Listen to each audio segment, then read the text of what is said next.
Assalamualaikum warahmatullahi wabarakatuh. Kami dari kelompok 1 akan menjelaskan materi dari pertemuan 5, yaitu keseimbangan ekonomi 3 sektor. Perekonomian 3 sektor adalah perekonomian yang terdiri dari sektor-sektor seperti sektor rumah tangga, perusahaan, dan pemerintah. Dalam menganalisis perekonomian 3 sektor, pada dasarnya akan diperhatikan peranan dan pengaruh pemerintah atas kegiatan dalam suatu perekonomian. Ada 2 perubahan penting yang ditimbulkan dalam penentuan keseimbangan pendapatan nasional yang didampak karena campur tangan pemerintah dalam perekonomian, yaitu 1. Pungutan pajak yang dilakukan pemerintah akan mengurangi pengeluaran agregat melalui pengurangan atas konsumsi rumah tangga. Yang kedua, pajak memungkinkan pemerintah melakukan pembelanjaan dan ini akan menaikkan pembelanjaan agregat. Karena ketiadaan perdagangan luar negeri, maka perekonomian 3 sektor dinamakan perekonomian tertutup. Kedua perubahan ini akan mengubah pola aliran pendapatan dalam perekonomian. Dalam ekonomi 3 sektor belum terdapat kegiatan ekspor atau mengimpor, maka dari itu disebutlah perekonomian tertutup. Ada pengaruh pemerintah dalam perekonomian 3 sektor adalah sebagai berikut nih. 1. Pemerintah dapat menjadi peranan sentral sebagai pengatur perekonomian yang terjadi di masyarakat. Hal ini dilakukan sebagai upaya menjaga stabilitas perekonomian masyarakat agar tetap berjalan dengan baik dan tidak menimbulkan kerugian bagi masyarakat. 2. Pemerintah berpengaruh juga menjadi peranan sebagai konsumen produk barang dan jasa. Yang ketiga, pemerintah berpengaruh sebagai produsen yang mengelola berbagai perusahaan negara untuk menghasilkan produk yang berkaitan dengan hajat hidup orang banyak. Yang terakhir, pemerintah juga berpengaruh untuk menarik pajak dari setiap wajib pajak untuk mempertahankan stabilitas ekonomi negara. Aliran pendapatan dan pengeluaran. Analisis keseimbangan pendapatan nasional dalam perekonomian 3 sektor bertujuan untuk menunjukkan penentuan pendapatan nasional dalam perekonomian di mana terdapat pemerintah. Untuk memahami analisis tersebut, perlulah terlebih dahulu menyadari pola aliran pendapatan dan pengeluaran yang berlaku dan syarat keseimbangan pendapatan nasional dalam perekonomian 3 sektor tersebut. Akan adanya 3 jenis aliran baru dalam sirkulasi aliran pendapatan karena campur tangan pemerintah dalam perekonomian. 1. Pembayaran pajak oleh rumah tangga dan perusahaan kepada pemerintah. Dari pajak tersebut menimbulkan pendapatan kepada pihak pemerintah yang merupakan sumber pendapatan pemerintah yang terutama. 2. Pengeluaran dari sektor pemerintah ke sektor perusahaan. Aliran ini menggambarkan nilai pengeluaran pemerintah ke atas barang-barang dan jasa-jasa yang diproduksikan oleh sektor perusahaan. 3. Aliran pendapatan dari sektor pemerintah ke sektor rumah tangga. Aliran itu timbul sebagai akibat dari pembayaran ke atas konsumsi faktor-faktor produksi yang dimiliki sektor rumah tangga oleh pemerintah. Di sini saya akan menunjukkan gambar sirkulasi aliran pendapatan perekonomian 3 sektor yang persis di atas ini. Ada aliran pendapatan dan pengeluaran. Dari gambar 5.1, suatu perekonomian tertutup mempunyai ciri pokok aliran-aliran pendapatan dan pengeluaran, yaitu 1. Ada 2 jenis pembayaran oleh sektor perusahaan, yaitu pembayaran sektor rumah tangga sebagai pendapatan kepada faktor produksi dan pembayaran pajak pendapatan perusahaan diterima kepada pemerintah. Yang kedua, ada 2 sumber pendapatan yang diterima oleh rumah tangga, yaitu yang berasal dari pemerintah dan perusahaan. Sumber yang berasal dari pemerintah yaitu gaji dan upah, dan sumber yang berasal dari perusahaan yaitu gaji, upah, bunga, sewa, dan keuntungan. Yang ketiga, pendapatan yang digunakan untuk membayar gaji dan upah pegawai dan membeli barang dan jasa itu dari pemerintah yang menerima pendapatan pajak dari perusahaan dan rumah tangga. 4. Ada 3 kebutuhan pendapatan yang diterima oleh rumah tangga, yaitu membayar dan membiayai pengeluaran konsumsi, C. Disimpan sebagai tabungan, S. Dan membayar biaya pajak pendapatan rumah tangga, T. Adapun rumusnya, Y. Pendapatan yang diterima rumah tangga sama dengan C. membayar dan membiayai konsumsi, ditambah S sebagai tabungan, ditambah T membayar pajak pendapatan rumah tangga. Yang kelima, lembaga-lembaga keuangan meminjamkan tabungan rumah tangga kepada para perusahaan yang menanam modal. Yang keenam, adapun jenis pengeluaran agregat, yaitu di samping pengeluaran konsumsi C dan investasi I dan juga pengeluaran pemerintah G. Adapun rumus pengeluaran agregat, AG agregat sama dengan C pengeluaran konsumsi ditambah I investasi ditambah G pengeluaran pemerintah. Sekian dari saya.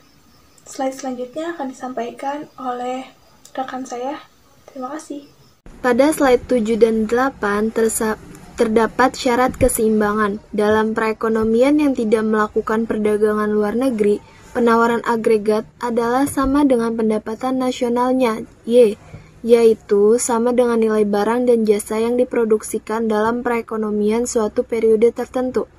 Pengeluaran agregat atau pengeluaran yang dilakukan oleh berbagai pihak dalam perekonomian tersebut meliputi 3 jenis perbelanjaan, yaitu 1. Konsumsi rumah tangga, C, 2. Investasi perusahaan, I, dan 3. Pengeluaran pemerintah membeli barang dan jasa, G.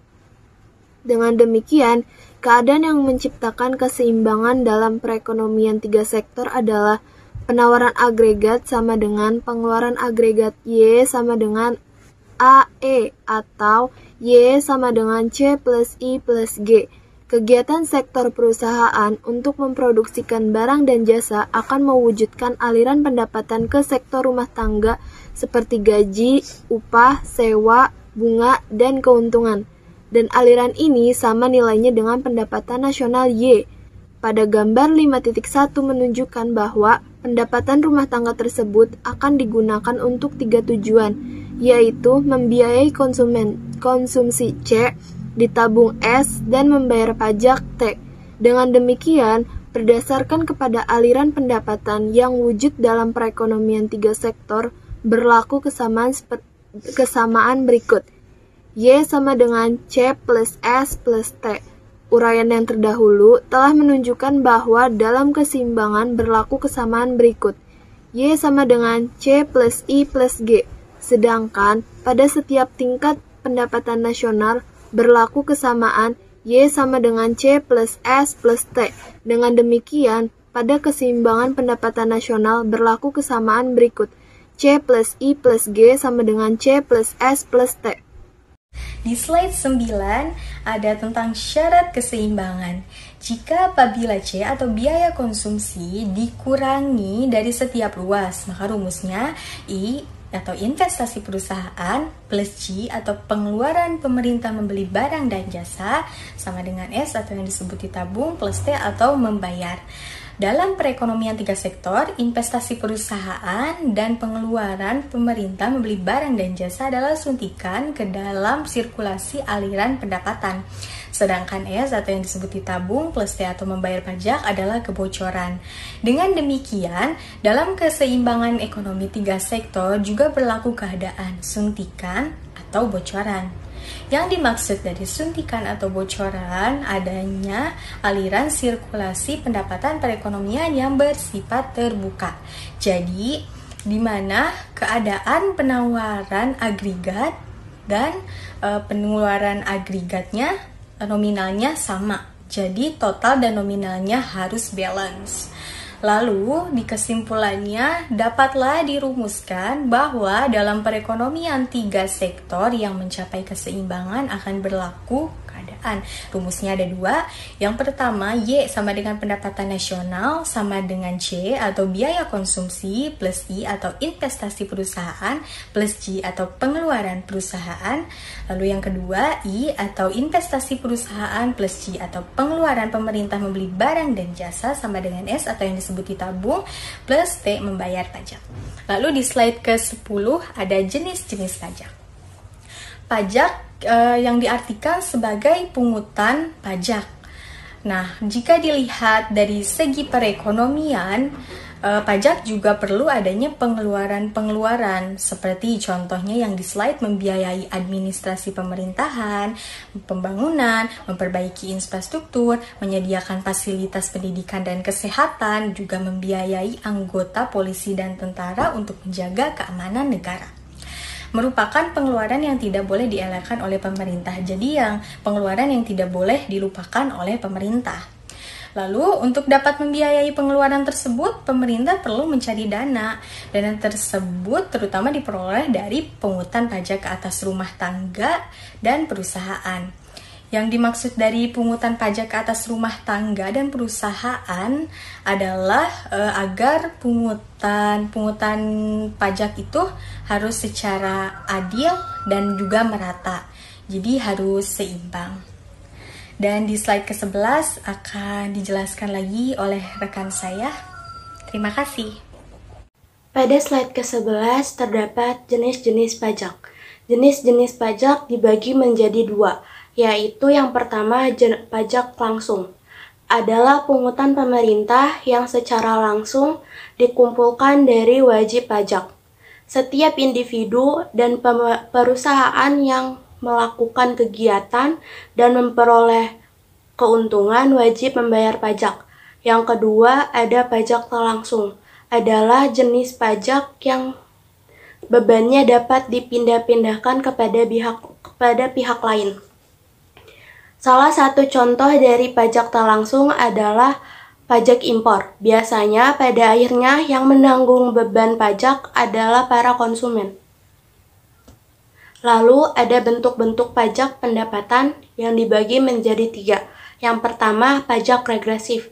Adalah sistem pajak yang persentasinya menurun apabila pendapatan yang dikenakan pajak menjadi bertambah tinggi. Yang kedua adalah pajak proporsional, yaitu adalah sistem persentasi pungutan pajak yang tetap besarannya pada berbagai tingkat pendapatan, yaitu tingkat pendapatan yang sangat rendah kepada yang sangat tinggi. Yang ketiga ada pajak progresif, adalah sistem yang persentasinya bertambah apabila pendapatan semakin meningkat. Slide ke-12 terdapat efek pajak ke atas, konsumsi, dan tabungan. Dalam perekonomian 3 sektor, akibat adanya pajak, pendapatan disposable telah menjadi lebih kecil daripada pendapatan nasional. Dalam perekonomian yang telah mengenakan pajak, perhubungan di antara pendapatan disposable dan pendapatan nasional dapat dinyatakan secara persamaan sebagai berikut. YD sama dengan Y dikurangi T, atau pendapatan disposable sama dengan pendapatan nasional dikurangi pajak. Penurunan pendapatan disposable akan mengurangi konsumsi dan tabungan rumah tangga. Hal ini disebabkan karena pajak yang dibayarkan mengurangi kemampuannya untuk melakukan pengeluaran konsumsi dan menabung. Dan di slide ke-13 akan dijelaskan lagi oleh rekan saya. Terima kasih. Di slide 13 dan slide 14 ada efek pajak ke atas konsumsi dan tabungan. Penurunan pendapatan disposable akan mengurangi konsumsi dan tabungan rumah tangga. Hal ini disebabkan karena pajak yang dibayarkannya mengurangi kemampuannya untuk melakukan pengeluaran konsumsi dan menabung. Berdasarkan kepada sifat pengaruh pajak kepada pendapatan disposable, pengeluaran konsumsi dan tabungan secara umum dapat dirumuskan. 1. Pajak yang dipungut akan mengurangi pendapatan disposable sebanyak pajak yang dipungut tersebut. Dalam persamaan, YD sama dengan Y kurang T. Yang kedua, penurunan pendapatan disposable menyebabkan pengeluaran konsumsi dan tabungan rumah tangga akan berkurang pada berbagai tingkat pendapatan. Penentu-penentu pengeluaran pemerintahan. Jumlah pengeluaran pemerintahan yang akan dilakukan dalam suatu periode tertentu tergantung kepada banyak faktor. Yang penting diantaranya adalah jumlah pajak yang akan diterima, tujuan-tujuan kegiatan ekonomi jangka pendek, dan pembangunan ekonomi jangka panjang, dan pertimbangan politik dan keamanan. 1. proyeksi jumlah pajak yang diterima, 2 tujuan-tujuan ekonomi yang ingin dicapai, ketiga pertimbangan politik dan keamanan. Masalah pengangguran dan inflasi, yaitu tingkat kegiatan ekonomi negara yang wujud pada suatu waktu tertentu terbagi menjadi 3. Yang pertama, mencapai tingkat konsumsi tenaga kerja penuh. Lalu yang kedua, menghadapi masalah pengangguran. Yang ketiga, menghadapi masalah inflasi. Masalah pengangguran yaitu masalah yang muncul karena pengeluaran agregat berada di bawah pengeluaran agregat yang diperlukan untuk mencapai tingkat konsumsi full employment. Lalu masalah inflasi yaitu pengeluaran agregat yang terjadi melebihi kemampuan dan perekonomian untuk memproduksi barang dan jasa sehingga menimbulkan kenaikan harga-harga. Lalu di sini ada grafik mencapai tingkat konsumsi tenaga kerja penuh. Mencapai tingkat konsumsi tenaga kerja penuh. Keadaan ini adalah keadaan yang ideal untuk setiap perekonomian dan merupakan salah satu tujuan penting dari menjalankan kebijakan-kebijakan ekonomi. Dalam grafik AE adalah pengeluaran agregat sebenarnya, dan AEF adalah pengeluaran agregat yang diperlukan untuk mencapai tingkat penggunaan tenaga kerja penuh. Dari dua fungsi pengeluaran agregat tersebut bertindih karena penggunaan tenaga kerja penuh dicapai. YF adalah pendapatan nasional. Menghadapi masalah pengangguran. Masalah ini terjadi karena pengeluaran agregat di bawah yang diperlukan untuk mencapai tingkat penggunaan tenaga kerja penuh. Pendapatan nasional adalah Y, yaitu nilainya di bawah pendapatan nasional. Garis AB dinamakan jurang deflasi. Jurang deflasi adalah jumlah kekurangan perbelanjaan agregat yang diperlukan untuk mencapai konsumsi tenaga kerja. Pada slide 19 terdapat gambar grafik masalah pengangguran dan inflasi. Berikut gambar grafik tersebut. Baik, gambar grafik di sini ada dua. Yang pertama ada pengangguran dan di sini juga ada inflasi. Namun yang saya bahas adalah bagian inflasi karena bagian pengangguran sudah dibahas sebelumnya oleh rekan saya. Adalah gambar grafik inflasi yang memiliki keterangan yang pertama adalah Y, artinya pendapatan nasional real, YF adalah pendapatan nasional potensial, AE adalah pengeluaran agregat, AF adalah tingkat konsumsi tenaga kerja penuh. Lebih jelasnya bisa dilihat di slide ke-20 yang akan disampaikan oleh saya mengenai gambar grafik inflasi. Slide ke-20 tentang menghadapi masalah inflasi. Dalam gambar grafik inflasi menunjukkan tingkat kegiatan ekonomi yang melebihi tingkat konsumsi tenaga kerja penuh dan berlakunya inflasi. Sedangkan inflasi dapat diartikan sebagai sebuah kondisi di mana harga barang naik secara umum. Peran agregat yang nyata adalah melebihi kemampuan dari perekonomian itu untuk memproduksi barang dan jasa. Kelebihan permintaan tersebut akan menimbulkan kenaikan pada harga. Ini bisa kita lihat pada grafik inflasi bahwa nilai Y atau pendapatan nasional real yang lebih besar daripada YF atau pendapatan nasional potensial. Dalam kondisi yang nyata, pendapatan nasional real itu tidak dapat melebihi pendapatan nasional potensial atau YF. Maka kondisi inilah di mana Y atau pendapatan nasional real lebih besar daripada YF, yang artinya pendapatan nasional potensial, yang hanya berlaku apabila harga tengah mengalami kenaikan yang menyebabkan barang-barang tersebut memiliki nilai yang lebih tinggi daripada saat kenaikan harga yang saat itu masih belum berlaku. Di sini ada perbedaan antara AE atau pengeluaran agregat dengan AF tingkat konsumsi tenaga kerja penuh yang dinamakan dengan jurang inflasi, yaitu kelebihan dalam pengeluaran agregat di atas pengeluaran agregat pada konsumsi tenaga kerja penuh yang menimbulkan kekurangan barang dan seterusnya akan mengalami kenaikan harga. Atau jumlah deflasi dapat diartikan sebagai jumlah kekurangan perbelanjaan agregat yang diperlukan untuk mencapai konsumsi tenaga kerja penuh. Sekian dari kelompok 1, semoga materi ini bermanfaat. Terima kasih dan wassalamualaikum warahmatullahi wabarakatuh.